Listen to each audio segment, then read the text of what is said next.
Assalamualaikum warahmatullahi wabarakatuh. Salam sejahtera bagi kita sekalian. Om Swastiastu, Namo Buddhaya, salam kebajikan. Perkenalkan, nama saya Sylvia Ferihandi Tonowala MPD, merupakan salah satu dosen yang mengajar di S1 program studi pendidikan anak usia dini Fakultas Keguruan dan Ilmu Pendidikan di Universitas Kristen Tentena. Video ini merupakan bagian daripada pernyataan diri dalam unjuk kerja Tridharma Perguruan Tinggi atau PDD UKT PT untuk sertifikasi dosen. Untuk mata kuliah yang akan saya tampilkan pada video kali ini adalah mata kuliah yang saya ampuh, yaitu mata kuliah kurikulum dan evaluasi pembelajaran. Mata kuliah ini memiliki bobot 2 SKS dan diperuntukkan untuk semester 3. Saya menetapkan ada 6 capaian pembelajaran untuk lulusan seperti yang ada di layar berikut ini.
Untuk mata kuliah kurikulum dan evaluasi pembelajaran PAUD sendiri, yaitu membahas konsep dasar, landasan, fungsi, prinsip, struktur dan arah pengembangan kurikulum pendidikan anak usia dini, serta prinsip dan teknik evaluasi pembelajaran yang sesuai dengan karakteristik perkembangan anak usia dini.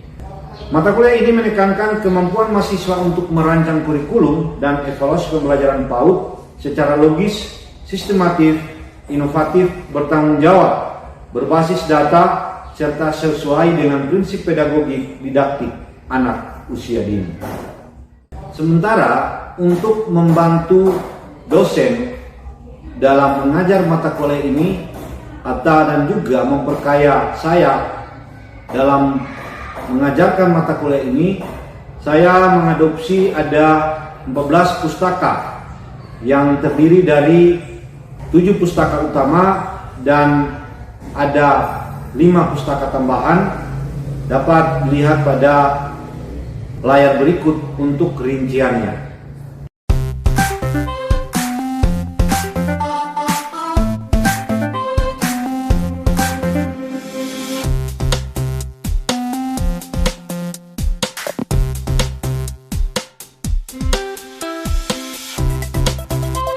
Selanjutnya, untuk video berikut, kami akan melaksanakan pertemuan pertama mata kuliah ini. Capaian pembelajaran lulusan dapat dilihat pada layar. Untuk detailnya, ada 3 CPL yang terkait dengan 1 CPNK.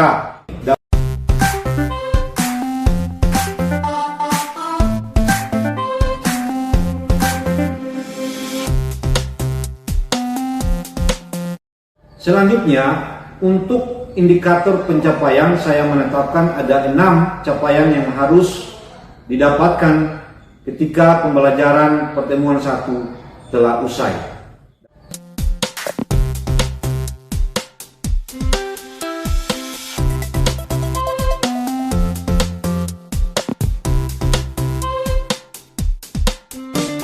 Mari kita saksikan video pembelajaran yang akan saya lakukan berkenaan dengan mata kuliah, kurikulum dan evaluasi pembelajaran.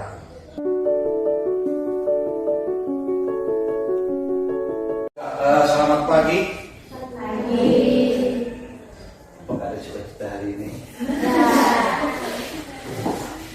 Sehat-sehat semua kamu? Ya, sebelum kita belajar hari satu pimpin doa. Ya Tuhan, terima kasih atas kedatangan-Mu. Pada saat ini kami boleh datang lagi di tempat ini untuk memulaikan pembelajaran kami. Berkati kami yang akan belajar dan berkati juga dosen yang akan menyampaikan. Semoga syukur kami Tuhan, haleluya, amin.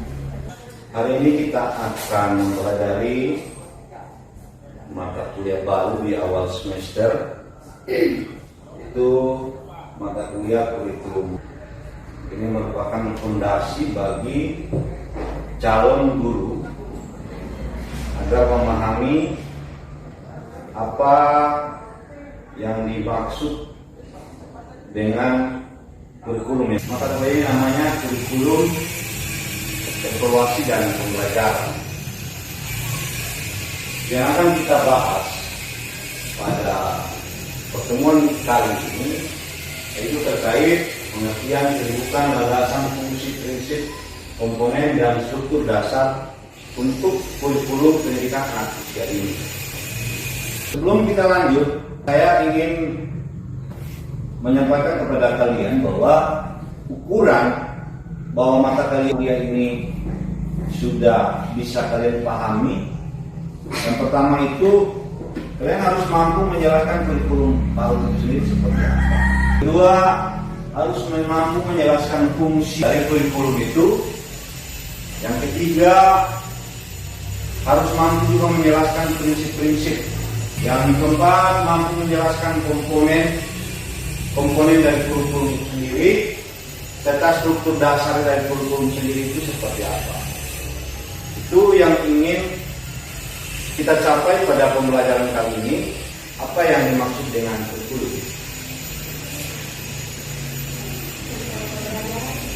Apa? Rencana pembelajaran.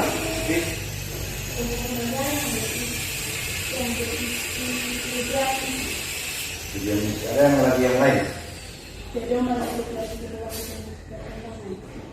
Dari jawaban-jawaban kalian bahwa sesungguhnya kurikulum itu merupakan seperangkat perencanaan dalam pelaksanaan pembelajaran selama suatu semester.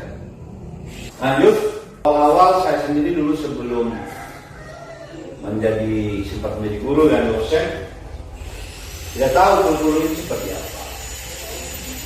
Nah, ternyata bahwa kurikulum itu bukan hanya seperangkat materi ya, tapi kurikulum itu merupakan pedoman bagi sebuah lembaga pendidikan. Pedoman itu apa isinya? Pedoman itu bagaimana cara menstimulasi perkembangan anak, kalau khususnya di PAUD, secara menyeluruh. Ada berapa aspek perkembangan? Berapa? Apa semua?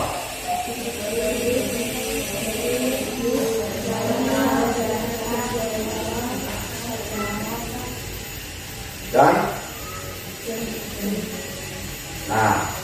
ada 6 yang perlu dikembangkan dalam perkembangan anak PAUD khususnya. Nah, oleh karena itu, kurikulum mengatur bagaimana metode untuk menstimulasi perkembangan tadi. Jadi, bukan hanya kumpulan materi-materi yang ada dalam kurikulum ini, tapi menjadi pedoman bagi guru untuk menstimulasi atau merangsang perkembangan anak yang menjadi peserta didik di lembaga pendidikan tersebut. Dalam perencanaan kurikulum itu, dia masih diberi kewenangan kepada sekolah untuk menentukan aspek-aspek apa yang perlu ditambahkan dalam kurikulum. Karena setiap wilayah itu berbeda. Contoh wilayah di rumah ini pasti berbeda kan?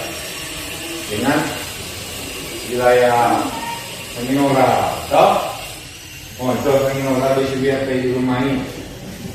Karena kita selama ini kan kita pernah lihat selalu sudah jadi ya kurikulum. Tidak pernah dipanggil stakeholder itu memang orang tua apa yang perlu. Sebenarnya dalam penyusunan kurikulum ini harus digaji dulu potensi yang ada di wilayah itu seperti apa, persoalan anak-anak di wilayah itu seperti apa, sehingga untuk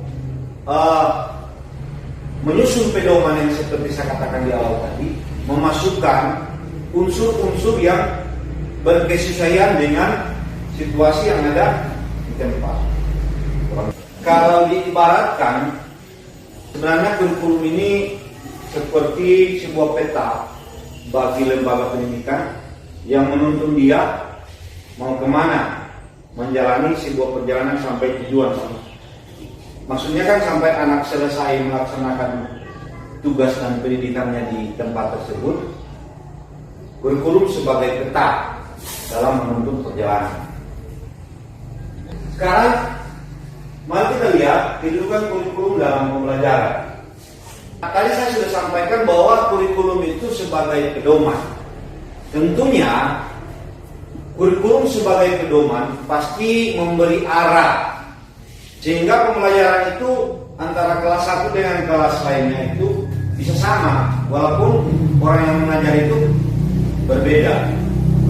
Ini seperti itu, tidak bisa pakai jurus mabok, sampan taninya kan berbeda. Di dalam satu pertemuan kalau banyak rombongan belajar kelas itu tetap sama. Kedudukan kurikulum dalam pembelajaran PAUD itu yang pertama itu tujuan. Ini berkaitan dengan 6 aspek perkembangan tadi. Ya, untuk pedoman ini, contoh ya, kita ingin meningkatkan perkembangan motorik halus, terus bahasa, terus apa lagi tadi? Sosial emosional. Kira-kira pembelajaran apa yang bisa? Jadi dalam merumuskan tema itu pun juga sudah perlu dipikirkan. Untuk tema ini dia cocoknya saya meningkatkan aspek apa pada pembelajaran itu. Jadi setiap pembelajaran kita bukan hanya berbicara tema-tema, tapi dalam tema itu sudah perlu dipikirkan aspek apa yang perlu saya kembangkan. Contoh, tema hari ini lingkunganku dengan subtema sekolahku. Selain mengajarkan lingkunganku dari sekolah, bagaimana cara kegiatan itu bisa meningkatkan perkembangan tadi. Kegiatan menggambar, kira-kira apa yang dikembangkan? Ya toh? Untuk sosial emosional, kegiatan apa dalam tema tersebut sehingga anak-anak mampu bisa meningkatkan perkembangan sosial emosionalnya. Seperti itu. Itu yang saya sampaikan selalu, pembelajaran bermakna. Jadi dalam setiap pembelajaran tidak bisa lepas guru memikirkan apa yang harus saya kembangkan hari ini. Anak-anak pada dasarnya mereka dunianya masih dunia bermain, sehingga permainan apa yang harus saya kemas sehingga bisa mereka belajar sambil meningkatkan beberapa perkembangan yang mereka butuhkan. Jadi seperti itu. Kita bisa mulai mengidentifikasi dan menilai siapa yang sudah berkembang untuk motorik halusnya seperti yang saya katakan tadi, siapa yang belum, bagaimana cara meningkatkan lagi. Contoh via ini agak lemah, kurang lega di sini, dia bagaimana treatment perlakuan sehingga bisa berkembang sama dengan teman-teman lainnya. Selanjutnya kita akan mempelajari terkait landasan kurikulum. Nah, saya sudah sampaikan tadi bahwa sebenarnya negara memberi ruang kepada lembaga-lembaga pendidikan tingkat paling bawah, yaitu sekolah itu sendiri, untuk menyusun kurikulumnya. Tetapi ada batasan-batasan dalam penyusunan kurikulum tersebut. Ada 5 dasar penyusunan kurikulum yang perlu dipahami. Yang pertama itu landasan filosofis. Yang menjadi landasan filosofis ini, dunia anak ini bermain. Artinya, seluruh aktivitas anak ini, dia bekerjanya dia bermain. Harus dibuat pembelajaran itu bermain. Dia tidak boleh belajar sambil bermain, tetapi bermain sambil belajar. Jangan diputar-putar. Contoh apa? Bermain tur ya. Jadi bermain tur. Sembunyi tangkal.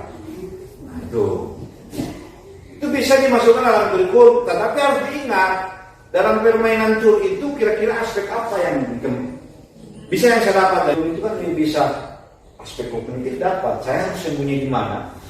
Anak bisa berpikir toh, saya sembunyi di mana? Sudah pernah kamu lihat di sini? Tidak ada kan orang ini. Anak sembunyi saya sembunyi di mana? Ya toh? Bagaimana strategi supaya saya dapat duluan benteng? Kemudian juga harus dilihat karena begini, setiap kalian saja kan berbeda-beda, punya potensi berbeda-beda. Ada yang suka menari, ada yang suka voli, olahraga. Nah, itu yang dimaksud dengan landasan filosofis. Kemudian yaitu landasan yuridis. Nah, landasan yuridis ini harus mengacu pada aturan-aturan yang berlaku terkait dengan pendidikan itu sendiri. Kurikulum Merdeka ini ada yang namanya KUSP.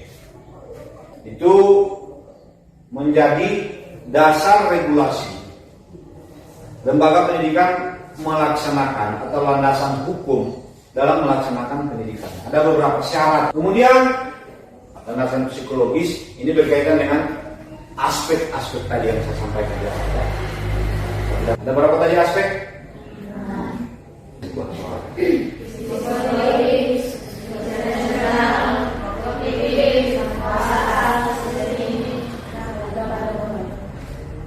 Selanjutnya pedagogis atau pembelajaran memberi ruang eksplorasi dan interaksi, bermain dan belajar.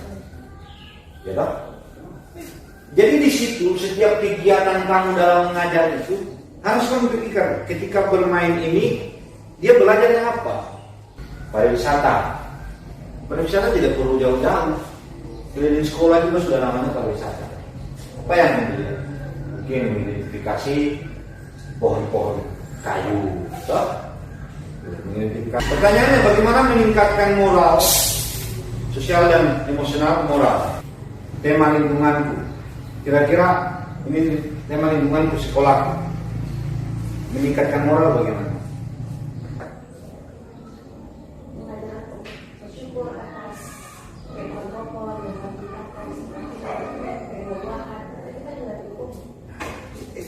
Contohnya, sebenarnya stimulasinya kan bisa sambil menanam pohon disampaikan ini Tuhan yang ciptakan. Kalau tidak ada pohon kita tidak ada oksigen. Nah, itu salah satu ya nilai spiritual yang perlu ditanamkan kepada anak.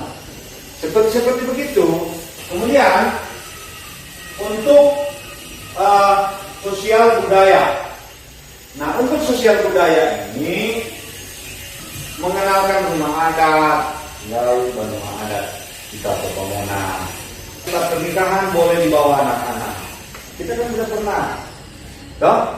Tapi pada dewasa kawin adat, kan? Kawin adat. Koordinasi dengan tuan pesta, ada kpu, mampu ngomong atau apa ya?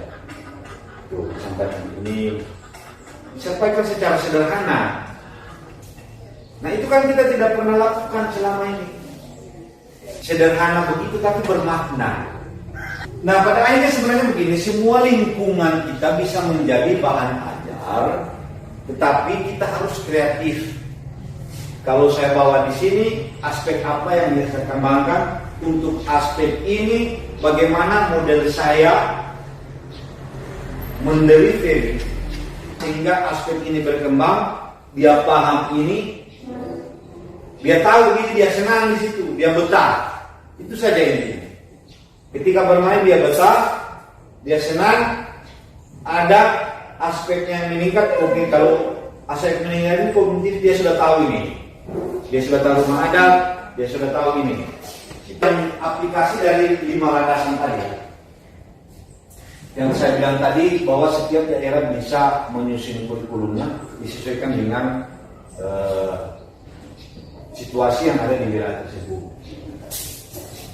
Berbeda kalau yang di kampanye yang tadi pasangan itu bisa di laut, Yombo, lain, Eretasi, ya lah. Nah, kemudian juga untuk pembelajaran, kan saya sudah bilang, bagaimana kan di bahan alam itu kita lebih enak untuk mengajarkan konsep. Kita tahu kajuan pangke jauh, kita mengikuti. Itu udah toka kecil besar, tinggi panjang, tinggi pendek. Itu kan lebih konkret daripada kalau pikir-pikir mau di kelas apa yang sama ajarin, mana bahan, pusing. Di kelas, mending bawa di luar sekolah saja, kasih tunjuk pohon-pohon, memang banyak batu di situ. Coba batu konsep besar kecil, lebih mudah.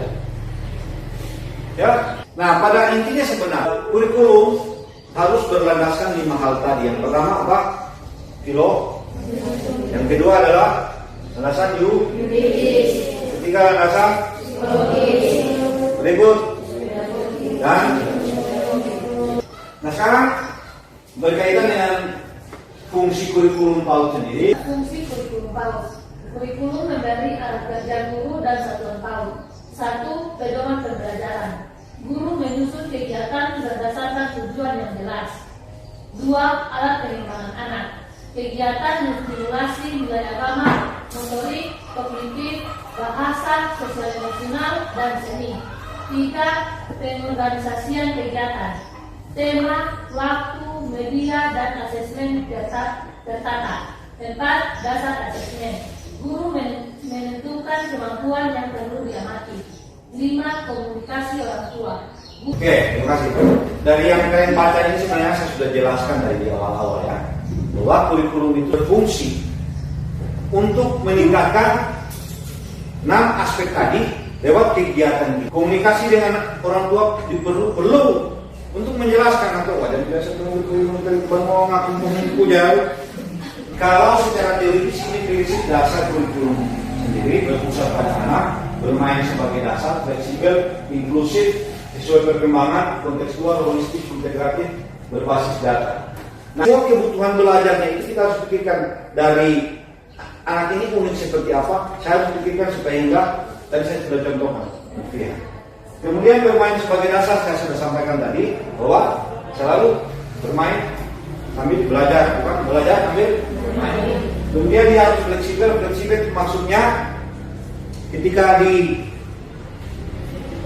nggak perlu dari penuangnya atau sekedar untuk pariwisata, di situ bisa banyak hal yang bisa diajarkan sekaligus.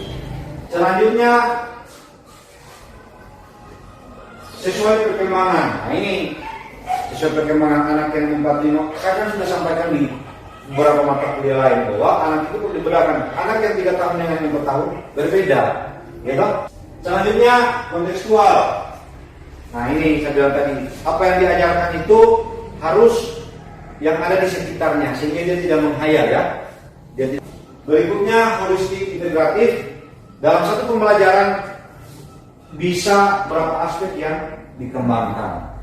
Kemudian berbasis data.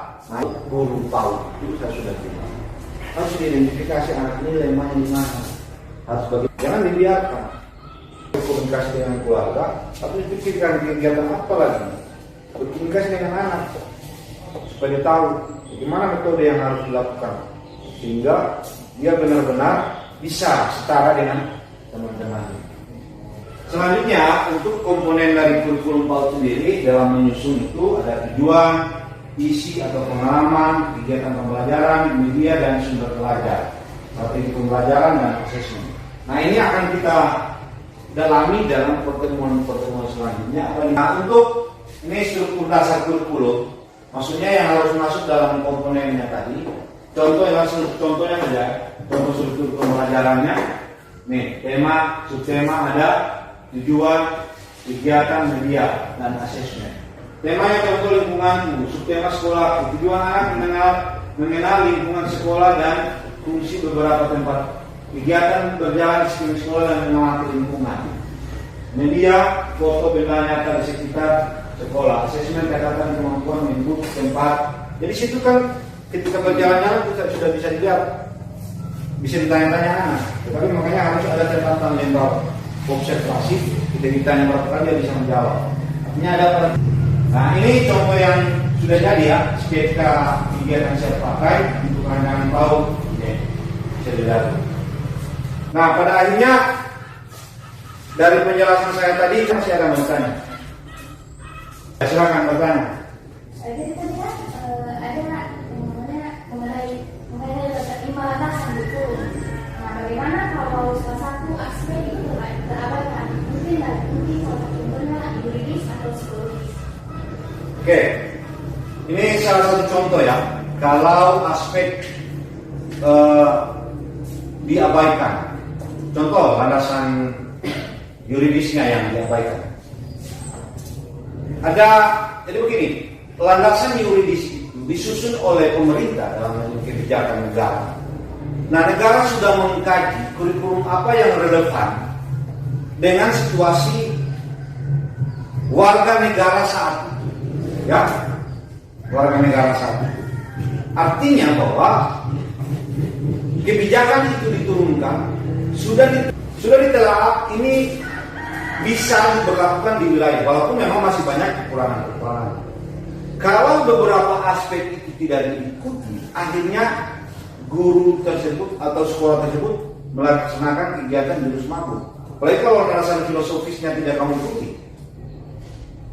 Kamu di situ kalau landasan filosofisnya kamu tidak ikuti, kamu tidak tahu anak ini jiwanya seperti apa. Karena kamu pakai jurus lain. Makanya kan begini, dalam penyusunan kurikulum, 5 landasan tadi bukan berarti sudah dikunci paten. Masih ada ruang-ruang eksplorasi untuk sekolah untuk mengembangkan seperti disampaikan di awal tadi, berkaitan dengan potensi-potensi wilayah yang ada.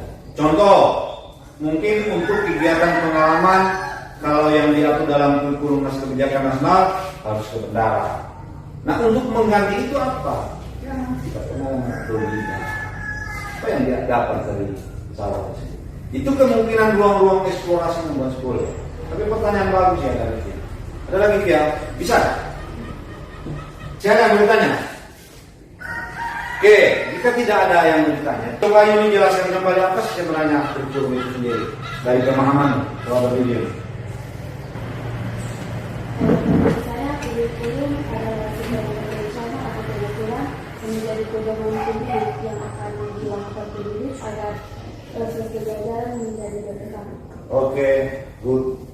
Siap. Untuk tugasnya kamu itu untuk membuat resume dari pertemuan ini, itu dikumpulkan pertemuan berikut ya. Seperti itu. Ya, pertemuan kita hari ini sampai di sini. Sampai jumpa di pertemuan. Ya.